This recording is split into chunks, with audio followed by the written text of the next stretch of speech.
Good morning, 8th grade. I want to take a couple of minutes and share with you a booklet that you will be receiving in the packet for next week. Over the next 2 weeks, we are going to be listening to and reading the play, The Diary of Anne Frank. We've done some lead-up work to this. We've studied the rise of dictators during the 20s and the 30s. We've seen how the German aggression has been pointed toward the Jewish nation, not only in Germany, but in the surrounding countries. We've heard of events like Kristallnacht, Kindertransport.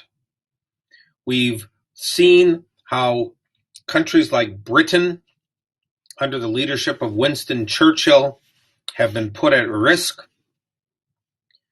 Now we're going to take a look at a real historical event, the event that surrounds the Frank family as they're in hiding. The play that we're going to go through is divided into 2 acts, Act 1 and Act 2. And each one has a series of scenes which we will be taking a look at and then responding to content and literary analysis of the play. I want to take a couple of minutes and point out some of the features of this packet. On the bottom of the first page, we have listed for us some of those items that our focus is going to be on as we go through this play. Most of these items, these terms that appear here, are review. We've talked about them before. We'll review them as we go through.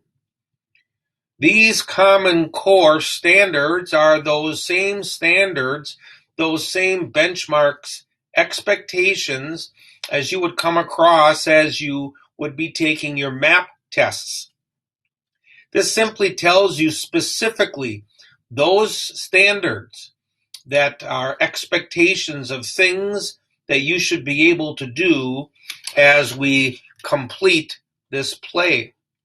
Page number 2 in our booklet contains the list of major characters. You'll want to be referring to this often so that you understand how these characters are interacting and to which family they belong.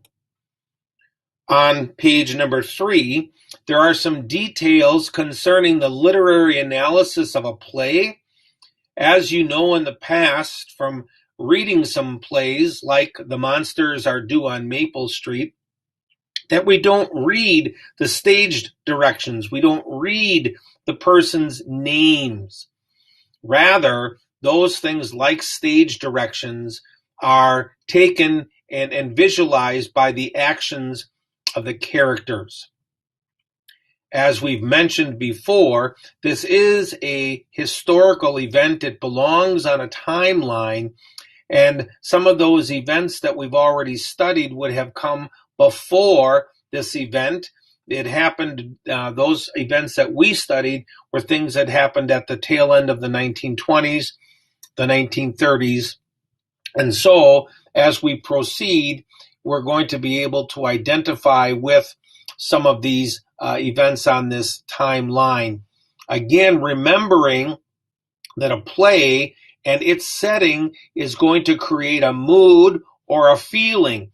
And especially in this play, we're going to see a lot of danger and tension and conflict because of the extreme circumstances in which the Franks and their friends find themselves as they are in hiding. On page number 4, we have the vocabulary introduction and some activities that go along with that. On page number 5, we begin the actual play. Now, these are the items that you're going to be using to follow along as you read and as you listen to this play. Again, the audio component is going to make this, I think, a very enjoyable experience for you. Again, you're going to have an opportunity to respond in a couple of different ways. And one of those ways that you're going to be able to respond is by drawing or sketching using some colors, using captions, and or describing the things that you put in your sketches. And we'll talk about them a little bit more as we get to those specific scenes in the acts. Page number 6 continues with one of those activities concerning staging and stage directions. On our next page, page number 7, is scene number 3. Scene number 3 and scene number 4 and scene number 5 are by themselves. The first two scenes are combined because they are a little bit shorter. As we continue our tour through this Anne Frank play booklet, we see at the end of act number 1, and also when we get to the end of the booklet at act number 2, there are going to be some review questions which permit us to highlight those key items that were found in the act. On our next page, page 11, is the second set of vocabulary words. Again, there are 3 activities concluding with a synonym activity on the bottom of the page concerning these 4 vocabulary words. And then we have Act 2, Scene 1, Scene 2, Scene 3, Scene 4, and Scene number 5, culminating with some review questions for Act number 2. Again, that gives us a brief tour of this booklet concerning the play The Diary of Anne Frank that we're going to be going through over the next 2 weeks, December number 7 through December 11th and December 14th through December 18th. It's going to be important that you hang on to these. You will not be turning these packets in at the end of the first week. You will not turn them in December 11th or 12th or 13th. You're going to wait until we finish the play. So you're going to hang on to this packet for 2 weeks. Again, there is a staple in the upper left-hand corner. So do the best that you can to keep all of these pages together. This concludes our short tour of this booklet.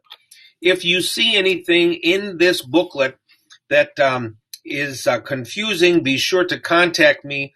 Again, as we go through the individual scenes of the acts, I'm going to be giving you more specific detail on exactly what to put on those particular pages and the questions that involve the conflicts and the stagings of those scenes.